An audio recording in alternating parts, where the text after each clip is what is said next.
BBA ವಿದ್ಯಾರ್ಥಿನಿ ಅನುಮಾನಾಸ್ಪದ ಸಾವು ಪ್ರಕರಣಕ್ಕೆ ಸಂಬಂಧಪಟ್ಟಂತ ಅಪ್ಡೇಟ್ಗಳು ಕೂಡ ಲಭ್ಯವಾಗ್ತಾ ಇದೆ. ಕಳೆದ ತಿಂಗಳು 15ನೇ ತಾರೀಕಿನಂದು ಬಿಬಿಎ ವಿದ್ಯಾರ್ಥಿನಿ ಅನುಮಾನಾಸ್ಪದವಾಗಿ ಸಾವನ್ನಪ್ಪಿದ್ದು ಸುಬ್ರಹ್ಮಣ್ಯಪುರ ಠಾಣೆಯಲ್ಲಿ ಕೊಲೆ ಪ್ರಕರಣ ಕೂಡ ದಾಖಲಾಗಿತ್ತು. ಬೆಂಗಳೂರಿನ ಸುಬ್ರಹ್ಮಣ್ಯಪುರ ಠಾಣೆಯಲ್ಲಿ ಪ್ರಕರಣ ದಾಖಲಾಗಿತ್ತು. ಇದೀಗ ಮೃತಳ ತಾಯಿ ಸೌಮ್ಯ ದೂರನ್ನ ಆಧರಿಸಿ ಎಫ್ಐಆರ್ ಕೂಡ ಆಗ ದಾಖಲು ಮಾಡಿಕೊಳ್ಳಲಾಗಿತ್ತು.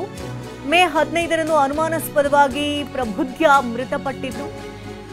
ಮನೆಯ ಬಾತ್ರೂಮ್ನಲ್ಲಿ ಪ್ರಬುದ್ಧ ಶವ ಕೂಡ ಪತ್ತೆಯಾಗಿತ್ತು. ಸಾಕಷ್ಟು ಅನುಮಾನಗಳಿಗೂ ಕೂಡ ಕಾರಣವಾಗಿತ್ತು ಈ ಒಂದು ಪ್ರಕರಣ. ಬೃಂದಾವನ ಲೇಔಟ್ ಮನೆಯ ಬಾತ್ರೂಮ್ನಲ್ಲಿ ಶವ ಪತ್ತೆಯಾಗಿತ್ತು. ಸಾವಿನ ಬಗ್ಗೆ ತನಿಖೆಯನ್ನ ಸುಬ್ರಹ್ಮಣ್ಯಪುರ ಪೊಲೀಸರಿಗೆ ನಡೆಸ್ತಾ ಇದ್ದಾರೆ. ಎಫ್ಐಆರ್ ಕೂಡ ದಾಖಲಾಗಿದೆ. ವಿದ್ಯಾರ್ಥಿನಿ ಸಾವಿನ ಸುತ್ತ ಸಾಕಷ್ಟು ಅನುಮಾನಗಳು ಕೂಡ ಮೂಡ್ತಾ ಇದೆ. ಯಾಕಂದ್ರೆ ಆಕೆ ಆತ್ಮಹತ್ಯೆ ಮಾಡಿಕೊಂಡಿಲ್ಲ, ಇದರಿಂದ ಏನೋ ಒಂದು ಸಂಚಿದೆ ಎನ್ನುವಂತ ಆರೋಪವನ್ನ ತಾಯಿ ಸೌಮ್ಯ ಮಾಡಿದ್ರು. ಈಗ ಪ್ರಬುದ್ಧ ಸಾವಿನ ಸುತ್ತ ಈಗ ಸಾಕಷ್ಟು ಪ್ರಶ್ನೆಗಳಿದೆ. ಹಾಗಾಗಿ ತನಿಖೆಗಿಳಿದಿದ್ದಾರೆ ಸುಬ್ರಹ್ಮಣ್ಯಪುರ ಠಾಣೆಯ ಪೊಲೀಸರು. ಎಫ್ಐಆರ್ ಕೂಡ ದಾಖಲಾಗಿದೆ.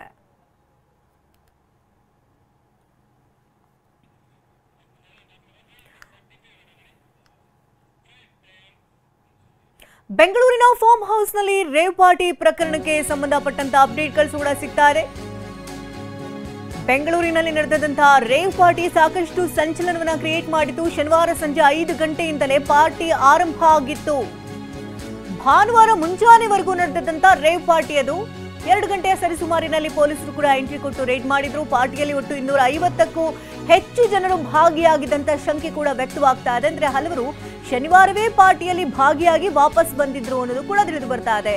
ಇನ್ನೂ ಕೆಲವರು ಭಾನುವಾರ ಪಾರ್ಟಿಗೆ ಜಾಯಿನ್ ಆಗಿದ್ದಾರೆ ಅಂತ ಕೂಡ ಹೇಳಲಾಗ್ತಿದೆ. ಪೊಲೀಸ್ ದಾಳಿ ವೇಳೆ ಸಹ ಕೆಲವರು ಎಸ್ಕೇಪ್ ಆಗಿದ್ರು. ಅಲ್ಲಿಂದ ಪೊಲೀಸ್ ದಾಳಿ ನಡೆಸಿದಂತಹ ಸಂದರ್ಭದಲ್ಲಿ ಸದ್ಯ ಎಸ್ಕೇಪ್ ಆಗಿದ್ದವರ ವಿಚಾರಣೆಗೂ ಕೂಡ ಸಿಸಿಬಿ ತೀರ್ಮಾನವನ್ನು ಮಾಡಿದೆ. ಅಂದ್ರೆ ಪ್ರಾಥಮಿಕವಾಗಿ 100 ಜನ ಅಷ್ಟೇ ಭಾಗಿಯಾಗಿದ್ರು, 25 ಜನ ಯುವತಿಯರಿದ್ರು ಅಂತ ಹೇಳಲಾಗ್ತಾ ಇತ್ತು. ಆದ್ರೆ ಈಗ 250ಕ್ಕೂ ಹೆಚ್ಚು ಜನ ಅಲ್ಲಿ ಭಾಗಿಯಾಗಿದ್ರು ಅಂತ ಕೂಡ ಹೇಳಲಾಗ್ತಾ ಇದೆ. ಅಂದ್ರೆ ಶನಿವಾರ ಸಂಜೆ 5 ಗಂಟೆಯಿಂದಲೇ ಅಲ್ಲಿ ಪಾರ್ಟಿ ಆಯೋಜನೆ ಮಾಡಿದ್ರಿಂದಾಗಿ 5 ಗಂಟೆಯಿಂದಲೇ ಪಾರ್ಟಿ ನಡೆದಿತ್ತು. ಹಾಗಾಗಿ ಶನಿವಾರವೇ ತುಂಬಾ ಜನ ಅಲ್ಲಿಂದ ಬೀಳ್ಕೊಟ್ಟಿದ್ರು ಅಂತ ಹೇಳಲಾಗ್ತಾ ಇದೆ. ಇನ್ನು ಅಲ್ಲಿ ರೈಡ್ ಮಾಡಿದಂತ ಸಂದರ್ಭದಲ್ಲಿ ತುಂಬಾ ಜನ ಅಲ್ಲಿಂದ ಎಸ್ಕೇಪ್ ಆಗಿದ್ರು. ಅವರ ತಡಕಾಟ ಕೂಡ ನಡೆಸ್ತಾ ಇದ್ದಾರೆ. ರೇವ್ ಪಾರ್ಟಿಗೆ ನಾಗಬಾಬು ಪ್ರಮುಖ ಡ್ರಗ್ ಪೆಡ್ಲರ್ ಅಂತ ಹೇಳಲಾಗ್ತದೆ. ನಾಗಬಾಬು ಎಂಬಾತನೇ ಡ್ರಗ್ಸ್ ಅನ್ನ ತಂದು ನೀಡಿದ್ದ ಅನ್ನುವಂತ ಆರೋಪ. ಹೊರಗಿನವರಿಗೆ ಮ್ಯೂಸಿಕ್, ಊಟ, ಮದ್ಯದ ಪಾರ್ಟಿಯನ್ನ ಆಯೋಜನೆ ಮಾಡಲಾಗಿತ್ತು. ಆದ್ರೆ ಪಾರ್ಟಿಯೊಳಗಡೆ ವೆರೈಟಿ ಡ್ರಗ್ಸ್ ಅನ್ನ ನೀಡಲಾಗ್ತಿತ್ತು. ವೈದ್ಯಕೀಯ ಪರೀಕ್ಷೆ ವರದಿಗಾಗಿ ಈಗ ಪೊಲೀಸರು ಕಾದು ಕುಳಿತಿದ್ದಾರೆ. ಎಷ್ಟು ಜನರು ಡ್ರಗ್ಸ್ ಸೇವಿಸಿದ್ದಾರೆ ಅನ್ನೋದು ಗೊತ್ತಾಗುತ್ತೆ. ಅಂದ್ರೆ ಆ ರಿಪೋರ್ಟ್ ಮೂಲಕವಾಗಿ ಯಾರು ಡ್ರಗ್ಸ್ ತಗೊಂಡಿದ್ರು ಅನ್ನೋದ್ರ ಬಗ್ಗೆ ಗೊತ್ತಾಗುತ್ತೆ. ಈಗ ಅಸಲಿ ತನಿಖೆಯನ್ನ ಶುರು ಮಾಡಲಿದೆ ಸಿಸಿಬಿ ಪೊಲೀಸರು. ರೇವ್ ಪಾರ್ಟಿಗೆ ನಾಗಬಾಬು ಪ್ರಮುಖ ಡ್ರಗ್ ಪೆಡ್ಲರ್. ಆಂಧ್ರ ಮೂಲದ ನಾಗಬಾಬು ಡ್ರಗ್ ಪೆಡ್ಲರ್ ಅಂತ ಹೇಳಲಾಗ್ತಾ ಇದೆ. ಅಂದ್ರೆ ವಿವಿಧ ರೀತಿಯ ಡ್ರಗ್ಸ್ ಗಳನ್ನ ತಾಲಿಗೆ ತಂದಿದ್ದ. 45 ಗ್ರಾಂ ಡ್ರಗ್ಸ್ಗಳು ಕೂಡ ಸಿಕ್ಕಿತ್ತಲ್ಲಿ. ಕೊಕೇನ್ ಸಿಕ್ಕಿತ್ತು, MDMA ಮಾತ್ರೆಗಳು ಸಿಕ್ಕಿತ್ತು.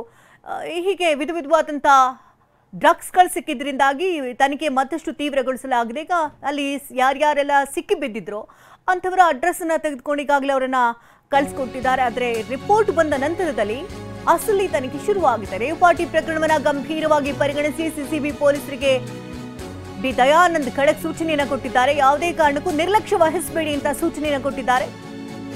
ಬೆಂಗಳೂರು ನಗರ ಪೊಲೀಸ್ ಆಯುಕ್ತ ಬಿ ದಯಾನಂದ್ ಖಡಕ್ ಆಗಿ ಹೇಳಿದ್ದಾರೆ. ಪ್ರಕರಣ ಗಂಭೀರವಾಗಿ ಪರಿಗಣಿಸಿ ತನಿಖೆಯನ್ನ ನಡೆಸಬೇಕು ಅಂತ ತಾಕೀತು ಮಾಡಿದ್ದಾರೆ.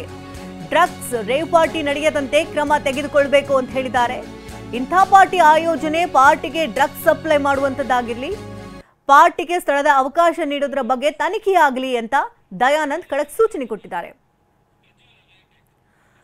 ಹೆಚ್ಚಿನ ಡೀಟೇಲ್ಸ್ ಅನ್ನ ಕೊಡ್ತಾರೆ. ಸ್ಥಳದಿಂದ ನೇರ ಸಂಪರ್ಕದಲ್ಲಿ ಪ್ರಜ್ವಲ್ ಇದ್ದಾರೆ ಡೆಸ್ಕ್ನಿಂದ. ಪ್ರಜ್ವಲ್, ಈ ಘಟನೆ ಅಂದ್ರೆ ಸಾಕಷ್ಟು ಸಂಚಲನವನ್ನ ಮೂಡಿಸಿತ್ತು. ಜೊತೆಗೆ ಈಗ ಡ್ರಗ್ ಪೆಡ್ಲರ್ ಯಾರು ಅನ್ನೋದು ಕೂಡ ತಿಳಿದು ಬರ್ತಾ ಇದೆ. ಜೊತೆಗೆ ಪಾರ್ಟಿನಲ್ಲಿದ್ದವರು 100 ಜನ ಅಲ್ಲ, 250 ಜನ ಅನ್ನೋದ್ರ ಬಗ್ಗೆ ಮಾಹಿತಿ ಸಿಗ್ತಾ ಇದೆ. ಸದ್ಯದ ಅಪ್ಡೇಟ್ಸ್ ಗಳು ಏನೇನು ಸಿಗ್ತಾ ಇದೆ, ಜೊತೆಗೆ ಯಾವ ರೀತಿಯಲ್ಲಿ ಅಂದ್ರೆ ಯಾವ ಹಂತದಲ್ಲಿದೆ ತನಿಖೆಯ ಹಾದಿ? ಶಕುಂತಲಾ, ಪ್ರಮುಖವಾಗಿ ಒಂದು 2-3 ಅಂಶಗಳನ್ನ ಇದುವರೆಗಿನ ತನಿಖೆಯಲ್ಲಿ ಕಂಡು ಬಂದಿರೋದು. ಮೊದಲನೇದು, ಇದುವರೆಗೆ ಇದು ಹೆಬ್ಗೋಡಿ ಅಂದ್ರೆ ಎಲೆಕ್ಟ್ರಾನಿಕ್ ಸಿಟಿಲಿ ಎಫ್ಐಆರ್ ಆದರೂ ಸಹಿತ ಜುರಿಸ್ಟಿಕ್ಷನಲ್ ಪ್ರಕಾರವಾಗಿ ಹೆಬ್ಗೋಡಿ ಪೊಲೀಸ್ ಅಧಿಕಾರಿಗಳು ತನಿಖೆಯನ್ನ ಮಾಡಲಿಕ್ಕೆ ಮುಂದಾಗಿದ್ರು. ಈಗ DG and IGP Alok Mohan ಅವರು ಒಂದು ಆರ್ಡರ್ ಅನ್ನ ಮಾಡಿದ್ದಾರೆ. ಅದು ಅಧಿಕೃತವಾಗಿ ಸಿಸಿಬಿಗೆ ವರ್ಗಾವಣೆ ಆಗಿದೆ. ಇಂದಿನಿಂದ ಸಿಸಿಬಿಯ ಅಧಿಕಾರಿಗಳು, ಆಂಟಿ ನಾರ್ಕೋಟಿಕ್ಸ್ ವಿಂಗಿನ ಅಧಿಕಾರಿಗಳು ಅಧಿಕೃತವಾಗಿ ತನಿಖೆಯನ್ನು ಆರಂಭ ಮಾಡ್ತಾರೆ. ಈಗ ತನಿಖೆ ಆರಂಭದಲ್ಲಿ ಪ್ರಮುಖವಾಗಿ ಗೊತ್ತಾಗಿರುವಂತಹ ಅಂಶ ಏನಂದ್ರೆ, ಸೋಮವಾರ ಬೆಳಗಿನ ಜಾವ 2 ಗಂಟೆಗೆ ಪೊಲೀಸರು CCB ಅಧಿಕಾರಿಗಳು ದಾಳಿ ಮಾಡ್ತಾರೆ. ಅಂದ್ರೆ ಭಾನುವಾರ ರಾತ್ರಿಯಿಂದ ಪಾರ್ಟಿ ನಡೀತಿದೆ ಅನ್ನೋದು ಎಲ್ಲರೂ ಅಂದ್ಕೊಂಡಿದ್ರು. ಆದ್ರೆ ಅದು ಸುಳ್ಳು. ಶನಿವಾರ ಸಂಜೆ 5 ಗಂಟೆಯಿಂದ ಈ ಪಾರ್ಟಿ ಆಯೋಜನೆ ಆಗಿದೆ. ಶನಿವಾರ ಸಂಜೆ 5 ಗಂಟೆಗೆ ಶುರು ಮಾಡಿದವರು ಭಾನುವಾರ ಬೆಳಗಿನ ಜಾವ 6 ಗಂಟೆ 6ವರೆಗೆ ಇವರು ಪಾರ್ಟಿಯನ್ನು ಎಂಡ್ ಮಾಡ್ತಾರೆ. ಆದ್ರೆ ಈ ಒಂದು ದೊಡ್ಡ ಮಟ್ಟದ ಮ್ಯೂಸಿಕ್ ಆಗ್ಬೋದು, ಇಷ್ಟು ದೊಡ್ಡ ಮಟ್ಟದ ಲೈಟಿಂಗ್ ಆಗ್ಬೋದು ಇರಲ್ಲ. ಆದ್ರೆ ಭಾನುವಾರದ ಪಾರ್ಟಿಗೆ ತುಂಬಾ ದೊಡ್ಡ ಮಟ್ಟದ ಪ್ಲಾನ್ ಅನ್ನ ಮಾಡ್ತಾರೆ. ಸುಮಾರು ಒಂದು 25-30 ಲಕ್ಷ ರೂಪಾಯಿನ ಹಣವನ್ನು ಇವರು ಖರ್ಚು ಮಾಡ್ತಾರೆ ಓನ್ಲಿ ಪಾರ್ಟಿ ಮಾಡ್ಲಿಕ್ಕೆ.